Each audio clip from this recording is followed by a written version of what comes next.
Hello and welcome back to another episode of Inside the Tank. I'm your host, Tyler Raines, along with my co-host, Alex Fordedal. And we're starting the show off a little bit different today. We are introducing the second episode of our new segment called First Cast. And with us today is the man who is behind this well-oiled machine that we call the Mississauga Steelheads Hockey Club. Please join me in welcoming to the show head coach and general manager, James Richmond. So thank you very much for joining us. We hope you and your family are doing well during this kind of crazy time. Thanks for having me, fellas. Look forward to it. Absolutely. I want to dive into for a little bit about people who don't know how you got your start in the OHL. Let's talk a little bit about that. I think Alex, you got the first question. Absolutely. So let's ask a little bit about that. Absolutely. Like Tyler said, absolute privilege to have you on, JR. To start things off, I'm curious to ask you a bit about how your tenure with the team started for those who are living under a rock or just hockey fans just interested in listening to this interview, right? So, I guess at the time when I came over to Mississauga, at that time I was in Aurora with the Aurora Tigers as the GM and coach there. But I was also the a skills development coach for the LA Kings. So at that time I was flying back and forth. James Boyd, who was at that time was the GM and head coach here. I've known James for quite a few years, and he'd asked me about coming over because I had talked to a few different teams in the OHL in previous years, but I really wasn't looking to move away from home because I had been away from home playing hockey since I was 19. So when I moved back to Canada when I was 37, I was kind of happy just living at home, and I had my wife and two kids. So when James asked me, I didn't have to pack up, didn't have to move, I didn't have to doing with the kids, and talked it over with my wife, and we thought it was a good idea to come over. So came over as one of James' assistants the 1 year, and then I guess the plan was to have me take on a bigger role the following year, and that's what I did. And then the year after that, I think James moved on to Ottawa, and I took on both roles again. So it's been wonderful working here for the Steelheads and working under Elliot Kerr. He's been terrific with me. So I couldn't ask for a better organization, better boss. So it's been a lot of fun, challenging but fun. Really glad to hear that, and especially like you don't have to go that far from home. There's something about staying close to home wherever you work that it's comforting, especially as you said, being away for so long. That's absolutely amazing to hear. Yeah, it was one of the biggest things because, like I said, I'd spoken with a couple of OHL teams in years past, but I, being away from home and playing and coaching over in Europe, it was nice to get back. And I've got a big family; I got 6 brothers and sisters, so it was nice to get back and kind of be able to see them on a more regular basis. Absolutely. And you briefly mentioned your time in the OJHL with the Aurora Tigers. I'm curious to ask you, because of course you did have experience working inside an NHL. Is something going? Sorry about that, fellas. There's a fire alarm drill going on here at the Paramount Fine Food Center.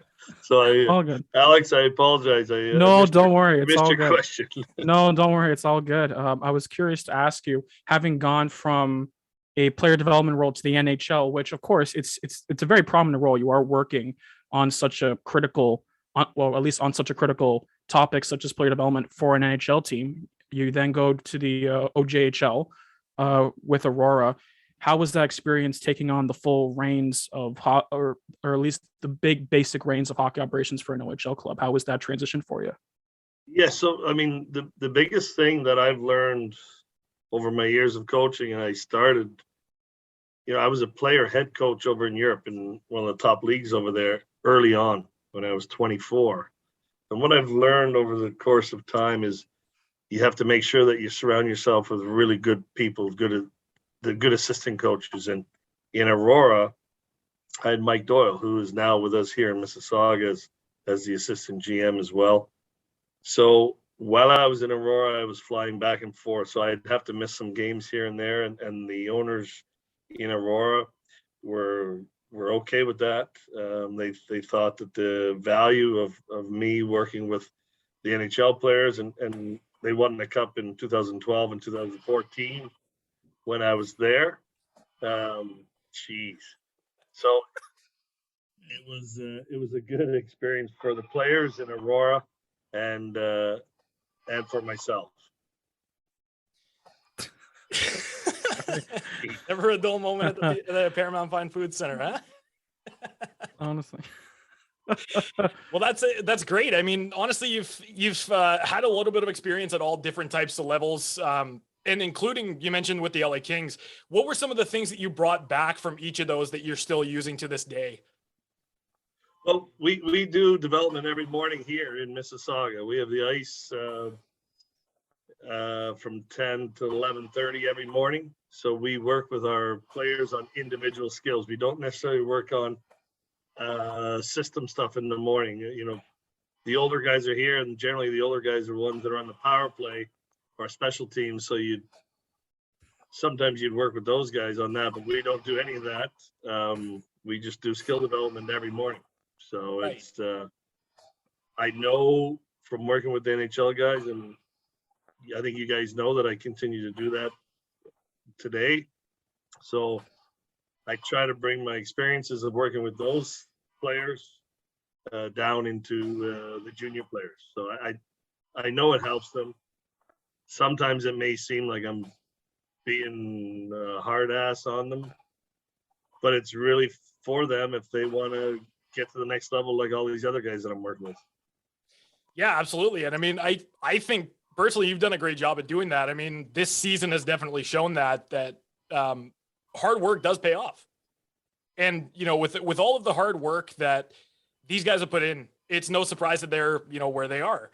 So I wanted to talk a little bit about the team this year compared to previous years. We were mentioning a little bit that, you know, it's quite different given the last 2 years have been a little bit complicated with COVID and things like that. But we had the chance to speak to a couple of the players earlier on in the season, and they said a big chunk of that success was because they're such a tight-knit group. And I wanted to hear from your perspective how much of that you've seen around the rink. Yeah, so part of the reason why I was brought in was Elliot Kerr had asked me about changing the culture of the group. And it's funny because I took a job in Georgetown when I first came home from Europe, and the owners there asked me to come in and change the culture. I took a job in Aurora. It was closer to home, and they wanted me to change the culture.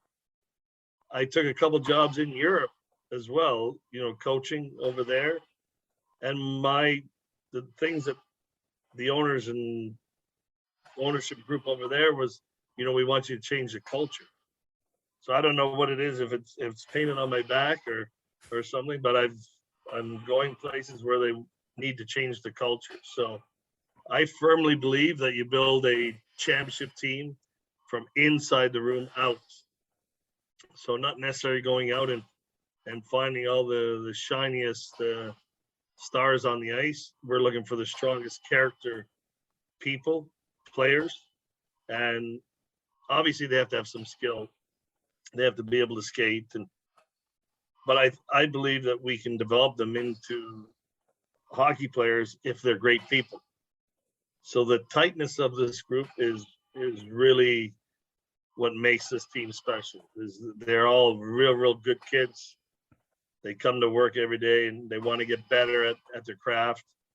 So it's been a great season to work with them, and they're getting better and better every month.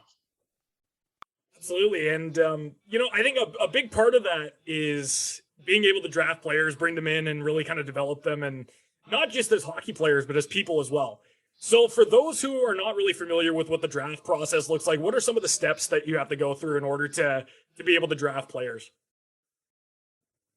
Oh boy. Obviously drafting, you want to get out and watch them play hockey. Make sure that they're good players. But one of the things that we do look for when we're watching players is their character, is how they after a bad shift or something bad happens to them on the ice, the referee doesn't make a call. How do they handle that situation? How do they go back to their bench? How do they interact with their coaches on the bench? How do they interact with their teammates on the bench?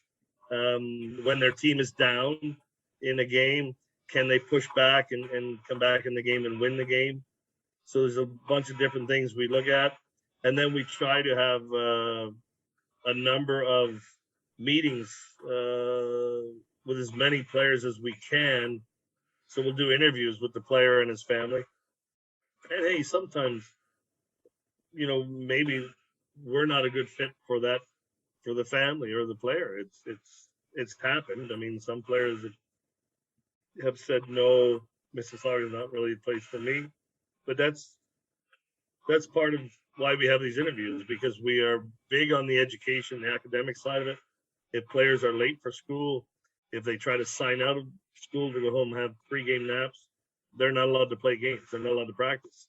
And sometimes families, they're sending their kid into the OHL and they just want to focus on the hockey, which is fine. It's the next step to the NHL. But we do believe a big part of it is doing well in school. So so scouting guys is not just on the ice; it's just doing the interviews and watching how they handle themselves. And as you explain the process like that, I'm curious to ask you, in a normal regular season, with your head coaching obligations and your general manager obligations, how often do you talk to the scouting team? How often do you talk to Rob Toffoli to take a look at the players that they've been looking at for for the draft and whatever league in a stereotypical regular season? Yeah, so this year is a lot different. I mean, last year was crazy because there wasn't any hockey for the 05s, and that was the main reason last year we traded away. We traded away our second, third, and fourth round picks because the kids hadn't played hockey, and I was really worried about having a player come in that just the last hockey he played was bantam. It's a big enough jump for a player to come from minor midget to the OHL. It's almost ridiculous to ask a player to come from bantam into our league. This year has been challenging because the leagues have been on and off. Not allowed to go into some rinks. So right now, and the tournaments have been canceled. Major tournaments have been canceled where I'll get to meet with the scouts individually at these tournaments. So I haven't been able to do that, but I have been talking with Rob Toffoli, who's our director of scouting, and Mike Doyle. Obviously, he kind of spearheads everything. Yesterday was a day off for our players, so I was at two different minor midget. One was a practice. I wanted to see the practice and see how the kids react to their coaching staff in practice. And then another one was a game up in Aurelia, so that I went to. So, I get the list from our scouts, and then they try to narrow it down to their top 20 in their region, and then I'll try to get out to see those players. And Jeff Krzakis does the same thing, so that right now, in years past, Jeff and I have traveled all over the place together, but right now we have to kind of separate and go see these guys that our scouts are pinpointing, because we do have a lot of early picks this year. We got a first, a second, we got Kitchener second, so that's they're not doing as well as they normally do, so that'll be a higher pick. We have a third, we have 2 fourths, so we have 5 picks in the top 80. So we really have to get out right now. So like I said, yesterday was a day off for the guys, for the players, but I was at 2 different rinks, one in Toronto and one in Aurelia. Mike Doyle was at 2 different rinks. Rob Toffoli was out in Quinte, out in Kingston. Jeff was in Brantford and then Halton. He saw 2 games yesterday as well. So we're trying to chase it down. It's we'll do what we have to do and try to get those top character guys into Mississauga again. Fair enough. I'm, again, on top of your already massive obligations for the organization. I find that genuinely interesting that you're very deep in the drafting process, and of course, when it comes to drafting, at least in my opinion, Mississauga has been drafting some very good players within the past 3 years who, with their current play, I'm surprised that they didn't get drafted in their, or at least in the first round. Players such as look at Del Belbaluz in 2019, right? 3rd round pick from the Toronto Red Wings, I believe. Owen Beck from Quincy was a 2nd rounder in 2020, and he's the top of the league in terms of rookie point scoring. With that being said, in your opinion, would you say that, for example, those picks are the genius of the scouting team, or would you say just blind ignorance by other OHL teams in terms of picking those players in such later spots? Then but every year there's a couple players of every draft that you could say were missed by some teams. It's really difficult. I mean, if you see the NFL draft, you see the NBA draft, you see the NHL draft, you see the Major League Baseball draft, there's players that are chosen high in the first round that really never pan out. And there's other guys. I mean, Henrik Zetterberg was a 7th round pick to Detroit Red Wings. Tom Brady was a 6th or 7th round pick to New England Patriots. You've got some players that it's difficult to go out and watch a 15-year-old player in U16 hockey and try to project them into his draft year. Some players grow, like Forrester did off of Barrie. I remember watching him. We really, really liked him, but he was really tiny, and then he grew. His skill set stayed the same. He's got a great compete. Same thing with Del Belbaluz. You know, he was 143 pounds or 145 pounds when he got here, and he's 185 now. He's taller. He's thicker. Owen Beck kind of played in the shadow of some guys that were on his team in Quinty. Whenever I saw Quinty play, my eyes were always drawn to Owen Beck. I loved the way he played up and down the ice. I loved his speed. And I said to our guys, you know, where can we get this guy? Like, do we have to take him in the first round? You know, they said, well, no, he might be available in the late 2nd or 3rd round. And I said, well, I want him. So, but we're never, you know, it's not a exact science. It really isn't. We've got a lot of numbers on them.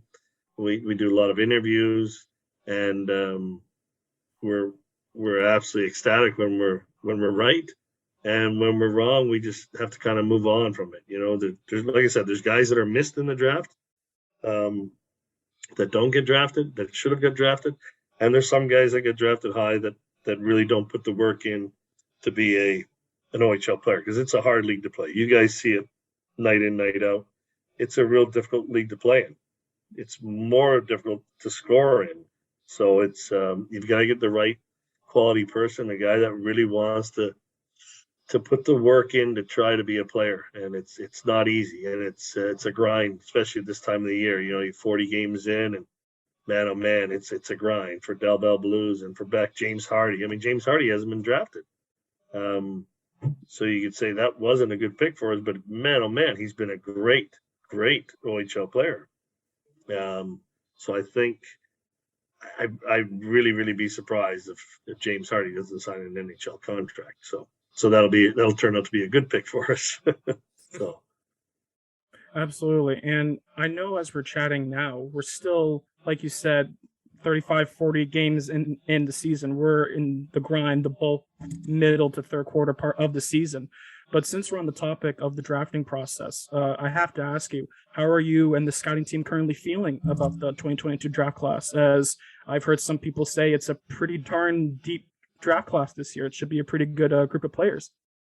Yeah, it is. The 2006 draft class, I guess we talked about it a year or two ago, and we really loaded up with more picks. Because we had a player here, Ryan Wells. I don't know if you guys remember him, but he was picked late in the 15th round. That turned out to be a real good OHL defenseman for us.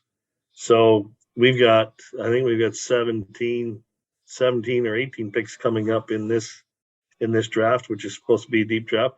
We might get somebody in the 10th, 11th, 12th, 15th round that is a steelhead for 3 or 4 years. So we're seeing them. Our scouts are seeing them. Like I said, Jeff and I have kind of split up to try to try to see as many of those guys that our scouts want us to see.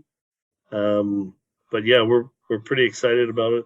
The 2006 age group, my son plays it, so I've been watching it for many years now, and it's fun to watch him. And that's great. I mean, it's excuse me. It's like you mentioned, like you from the fans' perspective, they go out and they just see like, oh yeah, these guys are playing. But when you really get an inside perspective on how things really work, it is a really tough league to score in, like you mentioned, and it's crucial for players to really find their comfort level and be able to interact with their teammates and their coaching staff and everything like that. And a big part of that is being able to, for lack of a better word, sorry, is just basically feel comfortable with where they're at.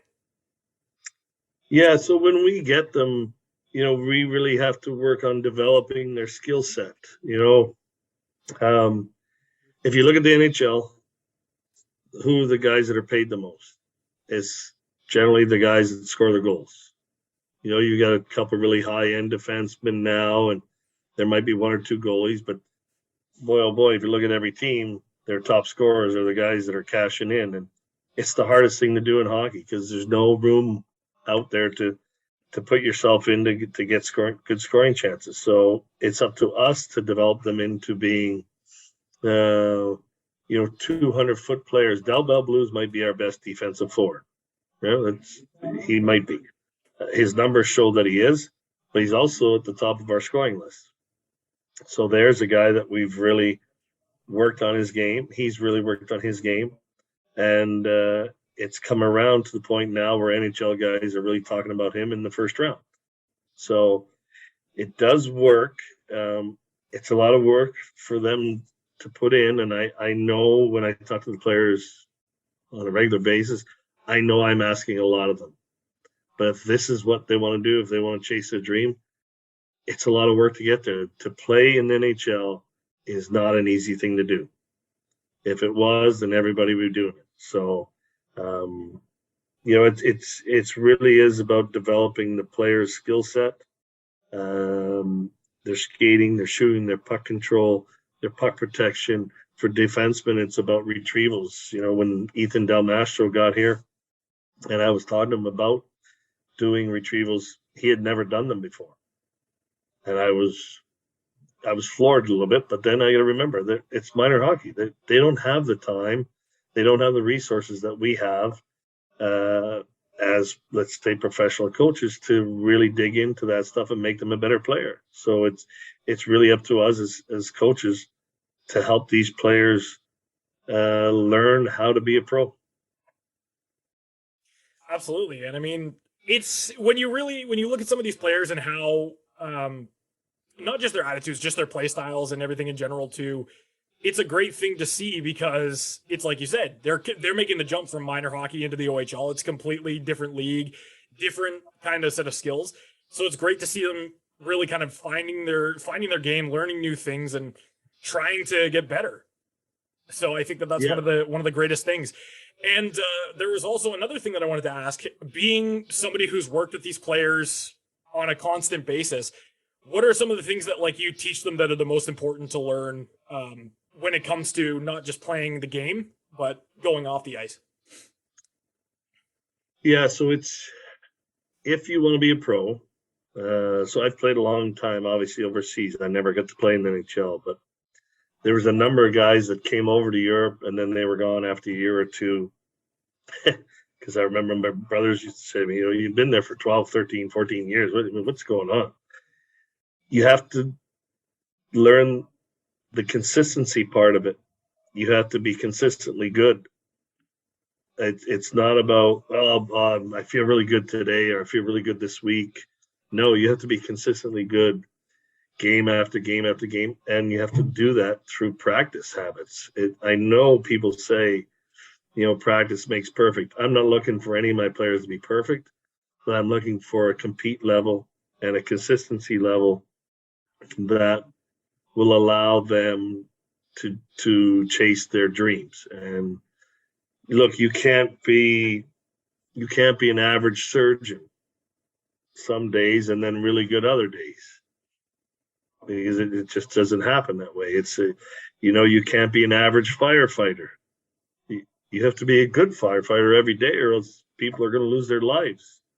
So it's the same thing with hockey. If you want to do this, then these are the things that you have to do. You have to do a little bit more than the next guy in the gym. If the gym workout is an hour long, maybe you might have to pick an extra 1 or 2 exercises and stay in there for an hour and 20, hour and 30. I know the ice bath is no fun to be in. But if you want to flush your legs and be good tomorrow, then you've got to go in there today. So it's those little things, the little detailed things, I think. Eating right, getting the proper sleep, doing the right things off the ice is a big part of it too. Flushing your brain so that you're not just hockey all the time. So I'm lucky I get to go home. I've got a wife and kids, and I get to spend time with, and it kind of flushes my brain. My daughter's she's happy when we win, but it doesn't bother her when we lose. She's just happy to see her dad home, and so that allows me to flush my brain a little bit, and that's what the players need. You need some time to flush your brain and then get back at it. So it's a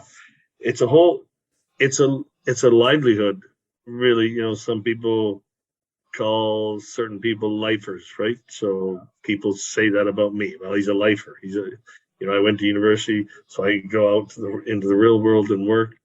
I left university. I started playing pro hockey. I started coaching pro hockey. Came back home, started coaching GM. I haven't left the game, so I love it. I love the competitiveness of it. I love the people that are in it. So if you want to call me a lifer, it's fine. I wear it with a badge of honor. That's absolutely amazing. And I mean, honestly, that's there's nothing more that you could ask for, right? Yeah. Just being in the game, I think it's just such an amazing thing, no matter what it is. So, with that being said, I think that's unfortunately all the time we're going to have. I know that the timer's running down a little bit. So, JR, I wanted to thank you very much for taking the time to talk to us this afternoon. We wanted to wish you the best going forward through the season, and we would love to have you back on again sometime. Well, I got to come back on. Thanks for having me. Sorry about the fire alarm today, but I'll definitely be back on when you guys want me, and keep up the great work, and we'll see you here at the Paramount soon. Awesome. Thank you very much. Today's episode is sponsored by CW Sports Memorabilia. Alex, I can see that you collect a couple of different cool sports artifacts like that Vladimir Guerrero Jr. picture behind you and that amazingly beautiful Ole Bjorkvik home jersey as well. What if I told you there was a place that you can get anything you like from any sport for an affordable price? I would believe you, because that is what CW Sports Memorabilia offers. Our good buddy Charles Warburton, who some of you may know as the official photographer for the Mississauga Steelheads, he runs an incredible sports memorabilia business. He will sell you autographed pucks, sticks, baseball bats, everything from every sport, or majority of top North American sports. I'm sorry for the cricket fans. He doesn't have cricket stuff, but he has incredible products in stock.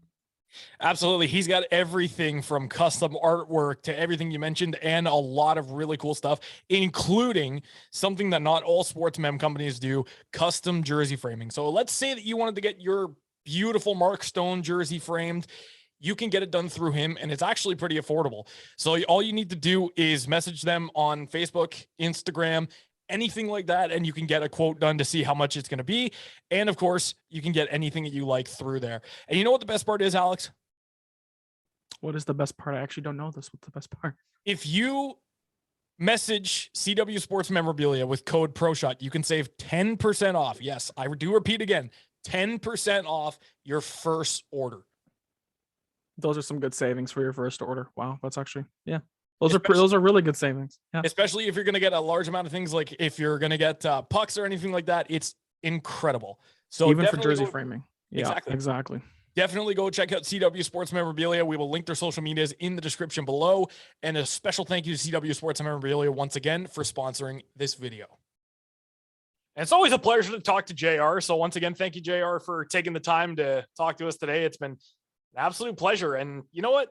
anytime you really get to talk to the head coach and general manager of the team, the guy who built this team basically from the ground up, it's exciting. So I think that, we have a lot to look forward to the rest of the season. And he just gave us some really great answers. This week, let's go over this week. Tough. Listen, JR said himself, it's a grind right now. So many games in so little days. Teams are now playing more intensely. Yeah. Teams are not playing more intensely. We're soon getting into that. No.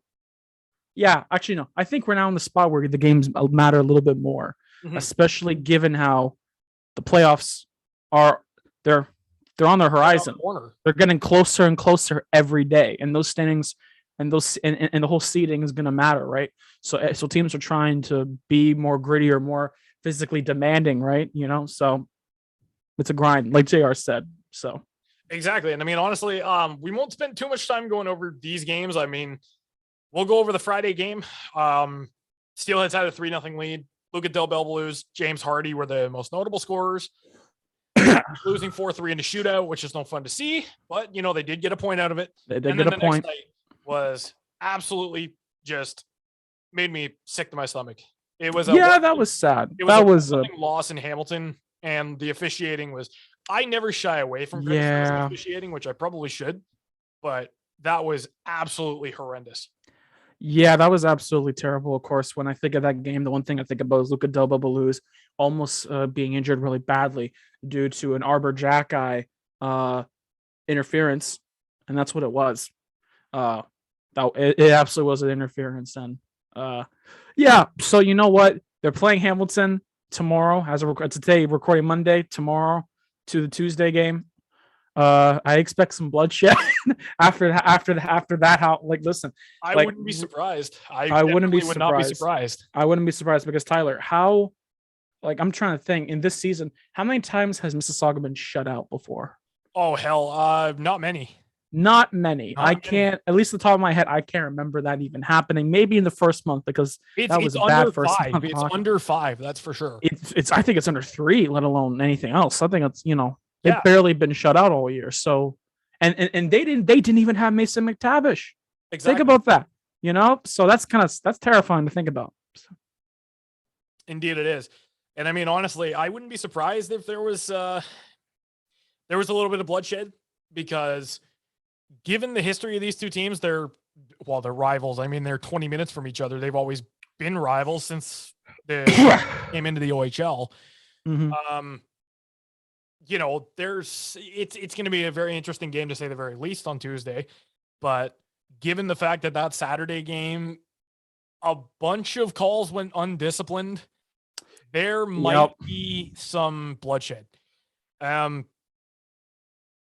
I would not be surprised if JR told the guys, hey, listen, it may be tough out there, but keep your cool because, you don't want to get too many penalties early. So that's going to be tough. So they have that game on Tuesday. They're playing the North Bay Battalion on Friday. That's not an easy game either. At home.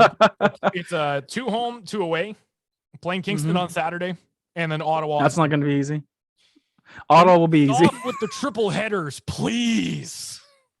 Oh, man. It's so they're playing Thursday, Friday, and Saturday.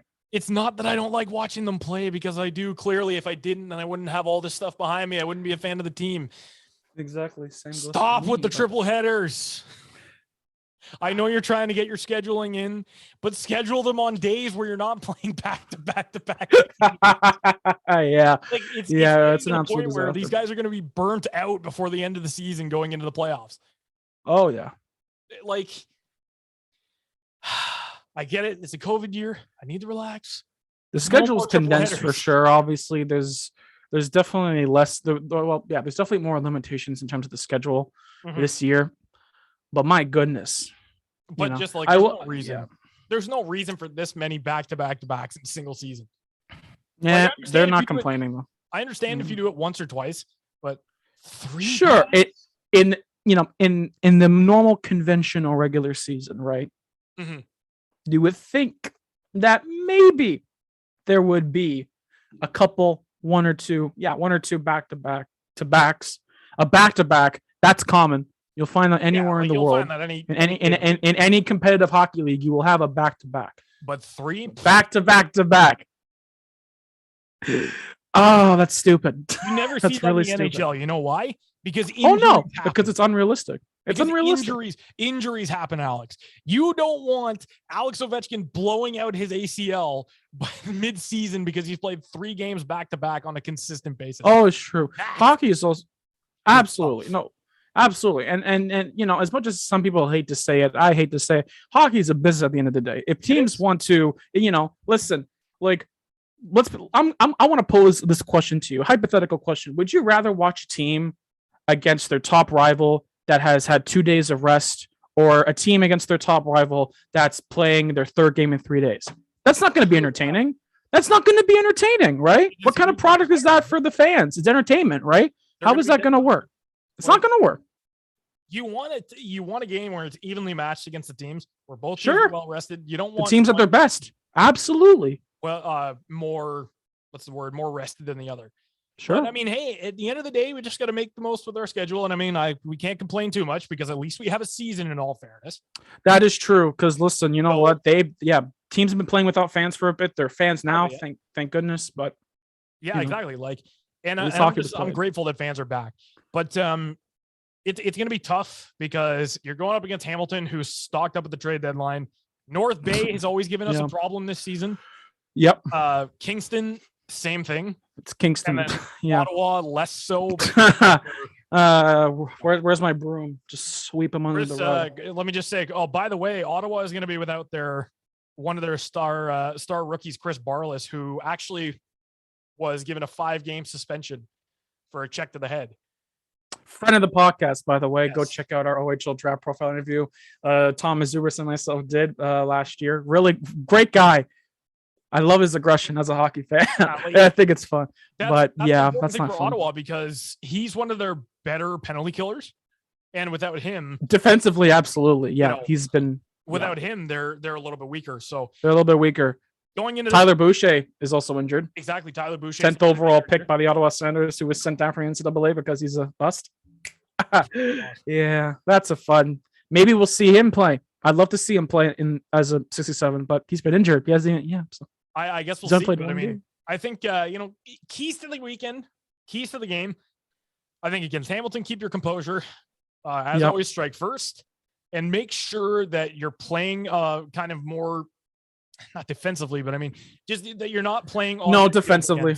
Defensively. Heels against North Bay and Kingston, because those teams you're absolutely catch you if you're flat-footed. So you're absolutely right in saying defensively. Yeah, those 2 teams are going to be the most that give the Steelheads trouble this weekend. Ottawa, maybe, but it's unlikely. Don't sleep on Ottawa. This is what I'll say. Don't sleep on any team you're facing. Expect an absolute killer when you're facing them. So when you do face them, you could kill them, right?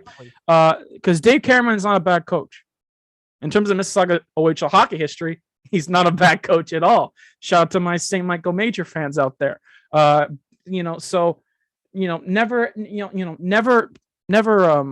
crap on your opponent before you face them. Never do that. Just always expect their best play. Because you never know. But we expect a win. We expect to win. I'm saying that like the 2 toughest teams I think this weekend are going to be North Bay and Kingston. Oh, absolutely. They've given us the most trouble during the season, I think. You can put Hamilton in there though. Hamilton have been kind of a thorn in our side early on in the season. Middle of the season now, they've been okay, but now they're starting to be pricky again, right? Yeah, so that's something you got to watch out for too. But I mean, even absolutely, that's what I think you got to watch out for.